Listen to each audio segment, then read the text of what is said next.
ऐसा अधकचरापन है। ये सब कॉन्वेंट में से हमारे बच्चे सीख सीख के निकल रहे हैं। और इन कॉन्वेंट स्कूलों में क्या क्या सब सिखा दिया। वो कहता था ना, मैकॉले ये कहता था कि ये जो कॉन्वेंट स्कूल हम चलाएंगे, इनमें शिक्षा मिले ना मिले, संस्कार अंग्रेजियत के हम जरूर देंगे। तो क्या होगा? तो कह रहा है वो कि भारतवासी जितने साल इसमें से पढ़कर निकलेंगे ना, तो वो शरीर से दिखने में भारतीय होंगे, आत्मा से अंग्रेज हो जाएंगे। फिर यही हमारी मदद करेंगे और भारत को गुलाम बनाए रखने में व्यवस्था करेंगे। तो संस्कार देना है उनको तो अपना, तो वो दे रहे हैं। अब वह जो कॉन्वेंट में वैलेंटाइन डे सिखा दिया, फिर उन्होंने पता नहीं मदर्स डे सिखा दिया, फादर्स डे सिखा दिया। मदर्स डे पता है क्या होता है यूरोप में एक और बहुत पुरानी परंपरा है, प्लेटो के समय से चली आ रही है, कि बच्चे जब पैदा हुए ना तो घर में तो रखने नहीं है, बाहर छोड़ देने हैं।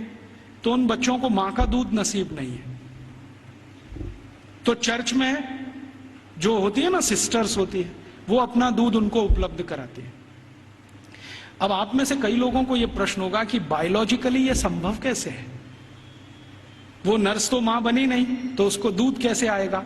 लेकिन अभी आधुनिक विज्ञान ने यह सिद्ध कर दिया है कि कोई बच्चा लगातार 2-3 दिन तक बिना विवाहित किसी महिला को लगातार स्तनपान करे तो चौथे 5वें दिन से दूध आना शुरू हो जाता है। तो उनके यहां नर्सिंग जो होती है वो सिस्टर्स के द्वारा होती है या नर्सिस के द्वारा होती है, मां नहीं करती है।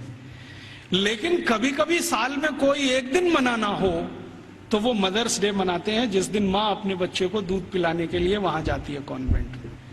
तो उनके यहां मदर्स डे होता है। ऐसे ही उनके यहां फादर्स डे होता है। फादर्स डे का चक्कर क्या है?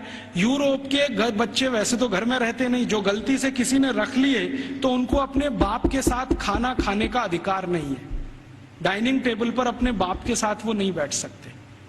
बाप अपने डाइनिंग टेबल पे खाना खाएगा दोस्तों के साथ, जब वो चला जाएगा खाना खा के तो बाद में बच्चे डाइनिंग टेबल पे बैठते हैं। लेकिन साल में कोई एक दिन वो फिक्स करते हैं जब बच्चे बाप के साथ बैठे डाइनिंग टेबल पर, उस दिन वो फादर्स डे मनाते हैं। अब उनके मदर्स डे, उनके फादर्स डे, उनके ब्रदर्स डे, उनके सिस्टर्स डे या उनका वैलेंटाइन डे, उसके पीछे कुछ कहानियां हैं। हम बिना सोचे समझे अंधों की तरह से इस पे लग गए हैं। कई बार मैं देखता हूं अजमेर जैसे शहर में, जयपुर जैसे शहर में मदर्स डे पे रैली निकाली जा रही है, प्ले कार्ड लेके बच्चियां अपने अपने हाथ में जा रही हैं, स्कूल कॉलेज उनका छुड़वा दिया जाता है। और ये सब मूर्ख सरकारी अधिकारी किया करते हैं। फिर फादर्स डे पे निकालते हैं, फिर इस पे निकालते हैं। ये सब तमाशेबाजी, ये मैकॉले हमारे यहां छोड़ के गया। और वो बार बार कहता था कि हमें संस्कार देना है, शिक्षा दे पाए ना दे पाए वो महत्व का नहीं, अंग्रेजियत का संस्कार देना है। तो वो दे गया। अब वो हमारे खून में घुस गया, और इतना घुस गया है कि कुछ समझ में नहीं आता ये निकले कैसे।